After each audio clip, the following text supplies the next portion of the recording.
And she's not a great practitioner of yoga or something. She was keeping her normal practice, but nothing much. Only thing is she was intense person. There was no moment of dullness with her, she was always intense.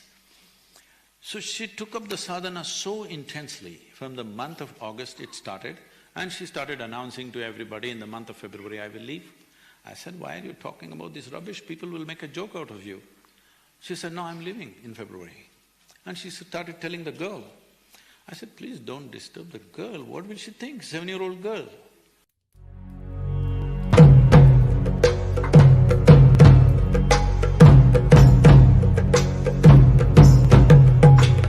You talked about Nirmalananda, I must tell you about Nirmalananda. I was probably just around 20 or 21 years of age. I'm living wild. I largely, either I'm on a motorcycle or I'm in the jungle, sleeping upon trees and existing myself, surviving in the jungle all by myself. It's one of those days where I've been in the Bilagirirangan Betta, which is a very fantastic forest, you must see that, it's full of wildlife. I am staying in the jungle for about 4 days and it's rainy season. I usually don't have any arrangement, all I have is motorcycle and gas, that's it. So I survive in the jungle, I know how to survive, but being rainy season, I've become very hungry. Almost for nearly 32 hours I've not eaten anything. And I'm head to toe in mud because it's raining. Wherever I sit down and get up, I become all mud. Then I came up the hill on my motorcycle. There were no restaurants, there were nothing at that time in that place. There was just one temple and the temple was closed. There was no food anywhere. Then I saw this little ashram, 4-acre ashram. Then I rode in.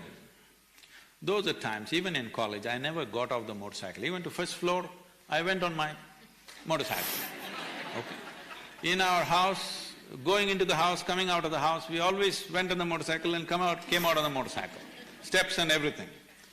So I rode up and there were about 6-7 steps to go to his little hermitage that was there. I rode up that and I'm explaining this simply to make you understand how wacky the mind is. Always our motorcycle will never have a stand, okay? It'll not have a stand, it'll not have a battery, it'll not have many things which we think is extra weight. We've made it minimal. So I go and park the motorcycle leaning on his cottage like this and I get down and I'm wearing ankle-length boots full of mud from head to toe. I take off my helmet and look at him. He just looks at me like this and laughs and tears start coming in his eyes. I said, what's wrong with the old man, He's like in his 70s, I'm 21 or so. Then I said, I need to eat, I'm extremely hungry, I was ready to eat him. Then he did something that I could never do. Never in my life I had bowed down to anybody, forget about that, I have never been to a temple. I have not done this even in front of God. My mother says, hold it like this. No, I'll stand like this. I won't do this, I'm confirmed whatever. So this man comes and falls at my feet and my muddy boots, he holds it in his hands and weeps. I just kind of, it was just shook me because this is a 70-year-old man. Then I said, no, what are you doing? I just need to eat, I don't need this. Then he took me inside and he tried to unlace my boots. I said, don't do that, and I put my boots outside and went inside and sat. He baked some bread, he had nothing else, he bakes his own bread, he baked bread and he gave me a jar of honey. So I ate it up and then we started talking. Then whenever I went that way, because I saw that he had nothing much at all, I would take him a bunch of bananas or some apples or whatever fruits that was there, and he always gave me a can of honey to carry back. So this became a quiet… because he was not speaking. He was for 14 years on silence, so he will only write. So I will speak and he will write, it became a relationship over a number of years. Then, this is 96. It was a big controversy where…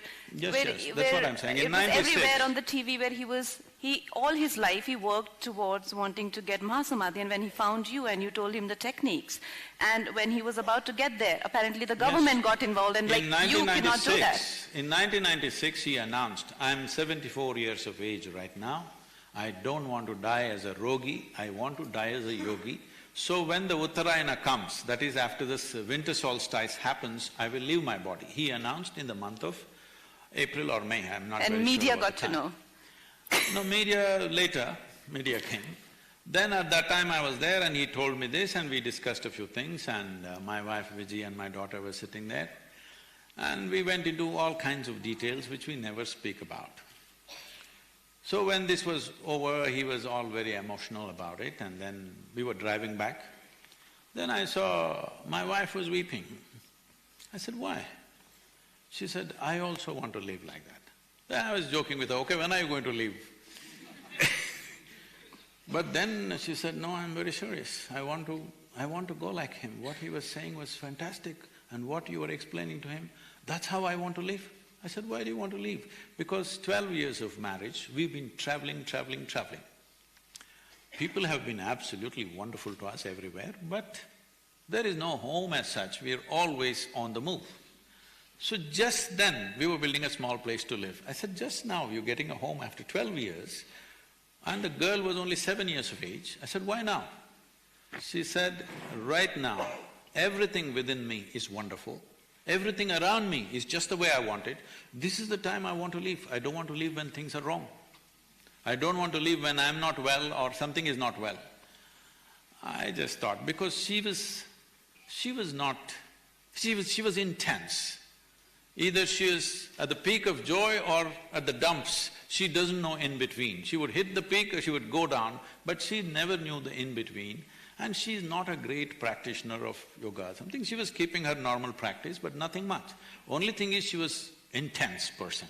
There was no moment of dullness with her, she was always intense.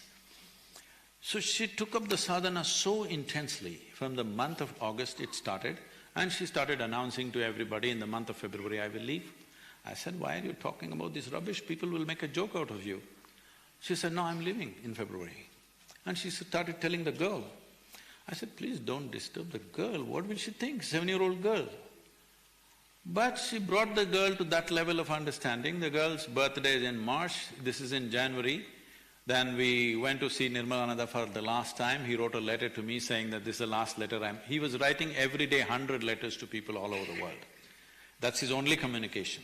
So he wrote one letter to me saying this is my last letter, and so we went to see him.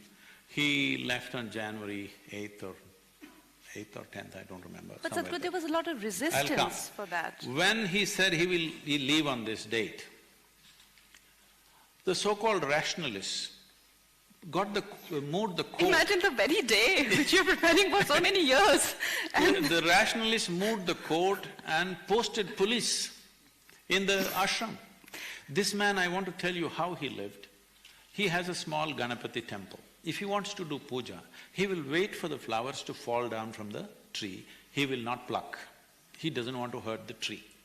Only if the flowers fall down, he will take that and worship. Otherwise, he will not do that worship. Some leaf he will take and offer to the god that he believes in.